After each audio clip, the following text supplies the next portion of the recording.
આમ આદમી પાર્ટીના રાષ્ટ્રીય કન્વીનર, દિલ્હી સરકારના પૂર્વ મુખ્યમંત્રી, અમારા પ્રેરણા સ્ત્રોત શ્રી અરવિંદ કેજરીવાલજી, પંજાબના લોકપ્રિય મુખ્યમંત્રી શ્રી ભગવંત માન સાહેબ, આ બંને અમારા મહાનુભાવો ગુજરાતના ખેડૂતોની વારે આવી ગયા છે, હામી બનવા આવી ગયા છે.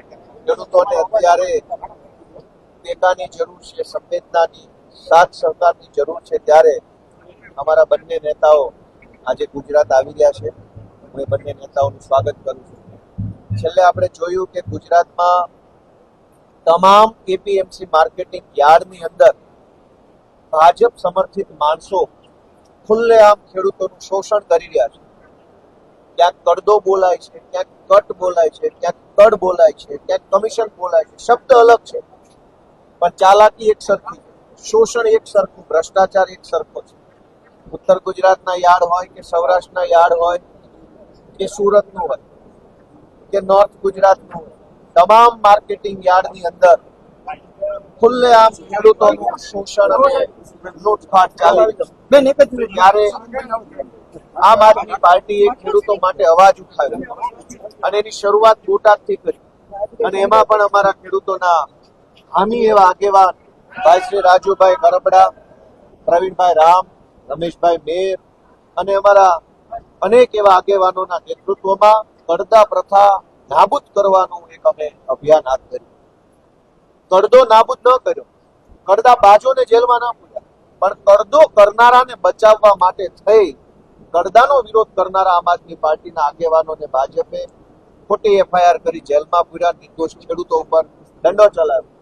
અને એટલે આજ અમારા આમ આદમી પાર્ટીના નેતા આ કડદા પ્રથાની વિરુદ્ધમાં, કડદાની લડાઈ લડતા લડતા જે લોકો જેલમાં ગયા છે એમના સમર્થનમાં અને ગુજરાતભરના ખેડૂતોના સાચા સાથી બનવા માટે થઈ અરવિંદ કેજરીવાલજી આવી રહ્યા છે. દોસ્તો, આજે એક તરફ કડદાનો માર, એક તરફ માવઠાનો માર, એક તરફ પોલીસનો માર. ખેડૂત જાય તો જાય ક્યાં? ખેડૂત પાસે શું વધ્યું? લાચાર, નિસહાય અને શોષણનો ભોગ બનેલ ખેડૂતને સતાવવામાં આવી રહ્યો છે. ત્યારે આમ આદમી પાર્ટી ગુજરાતભરના તમામ ખેડૂતોની સાથે ખભે ખભો મિલાવીને ઊભી છે. ઉત્તર ગુજરાતમાં જ્યારે સાબર ડેરીનો પ્રશ્ન બન્યો ત્યારે સૌથી પહેલી આગેવાની આમ આદમી પાર્ટીએ કરી. દક્ષિણ ગુજરાતની અંદર પણ જ્યારે ખેડૂતોનો પ્રશ્ન બન્યો જમીન સંપાદનનો, ભરૂચ અને આસપાસના વિસ્તારમાં જ્યારે ચૈતરભાઈએ આગેવાની લીધી હતી જમીન સંપાદન અને ખેડૂતોના પ્રશ્ન બાબતે. બોટાદમાં કડદાનો પ્રશ્ન બન્યો, આમ આદમી પાર્ટીએ આગેવાની લીધી. ખાતરનો પ્રશ્ન બન્યો, દવાનો, પાણીનો, બિયારણનો, ટેકાના ભાવનો, તમામ પ્રશ્ન જ્યારે જ્યારે ખેડૂતોના બન્યા ત્યારે આમ આદમી પાર્ટીએ એક મજબૂત આગેવાની પૂરી પાડી છે. ગુજરાતના સૌ ખેડૂતોને અમે કહેવા માંગીએ છીએ કે કંઈ પણ સમસ્યા હોય, કંઈ પણ પ્રશ્ન હોય, કંઈ પણ ભાજપની તાનાશાહી કે શોષણ થતું હોય તો આમ આદમી પાર્ટીને સાથ આપો, ટેકો આપો. આપણે બધા ભેગા મળી અને આ ભ્રષ્ટાચારીઓને હટાવી અને ખેડૂતોની સરકાર ગુજરાતમાં બનાવશું. સરકારના નવા મંત્રી ખેતરે જાય છે તો કોઈને વાસ આવે છે, કોઈના પગ ન બગડે એટલે બૂટ પહેર્યા છે. આવું શું કામ કરવું છે? એના કરતા ના જાઓ તો સારું છે, પણ ખેતરે જાઓ તો એવી રીતે ન જાઓ કે ખેડૂતનું અપમાન થાય. ખેતરે જઈને એમ કહેવું કે વાસ આવે છે, મારા પગ બગડશે, એ તો ખેડૂતનું અપમાન છે.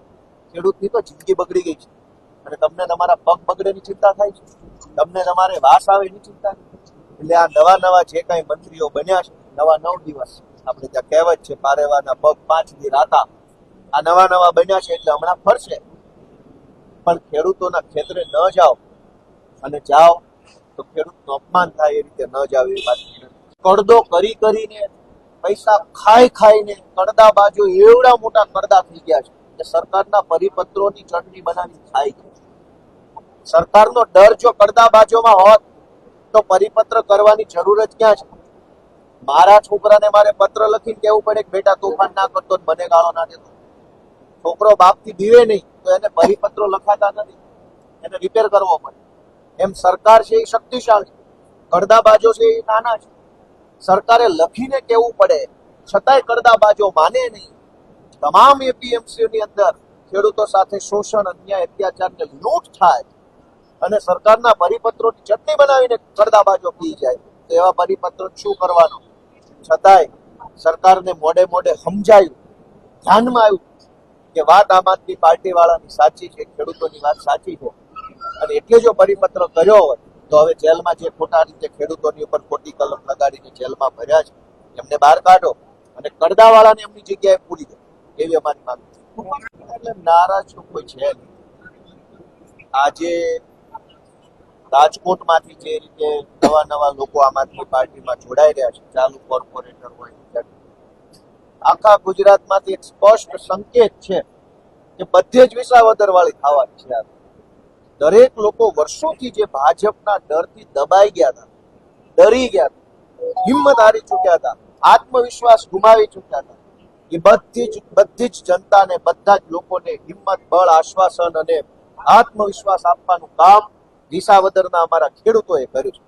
વિસાવદરની ચૂંટણી પછી આખા ગુજરાતના તમામ લોકોની અંદર એક બળ આવ્યું, એક હિંમત આવી, એક ભરોસો આવ્યો કે થશે તો વિસાવદર વાળી થશે. એટલે હજારો લોકો આમ આદમી પાર્ટી સાથે જોડાઈ રહ્યા છે, થનગની રહ્યા છે કે ક્યારે ચૂંટણી આવે અને ક્યારે આ કરદા પાર્ટીને ઘર ભેગી જેવું કઈ હતું નહીં.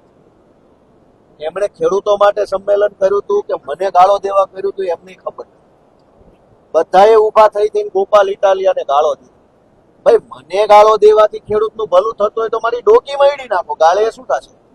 કોંગ્રેસ વાળા બધાને હું જાહેર વિનંતી કરું છું કે આવો ભાઈ, મારી નાખો ગોપાલ ઇટાલિયા, એટલે તમારે ખેડૂતોનું તમારું બેયનું ભલું. એવું થોડું હોય. તમે ખેડૂતની સભા કરી છે તો ખેડૂત વિશે ચર્ચા કરવાની હતી. એના બદલે વિસાવદર વાળો આમ છે, ગોપાલ આમ છે, ચૈતરભાઈ આમ છે, લે સભા ખેડૂતની ગાળો અમને. આ કેવું? કોંગ્રેસ વાળાને બે હાથ જોડીને વિનંતી છે કે તમને એમ લાગતું હોય ગોપાલ ઇટાલિયા, ચૈતર વસાવા અપશબ્દો કહેવાથી ખેડૂતનું ભલું થાય છે તો અમે તમારા કાર્યાલયે ગાળો ખાવા આવવા તૈયાર છે. દઈ દેજો દેવાય.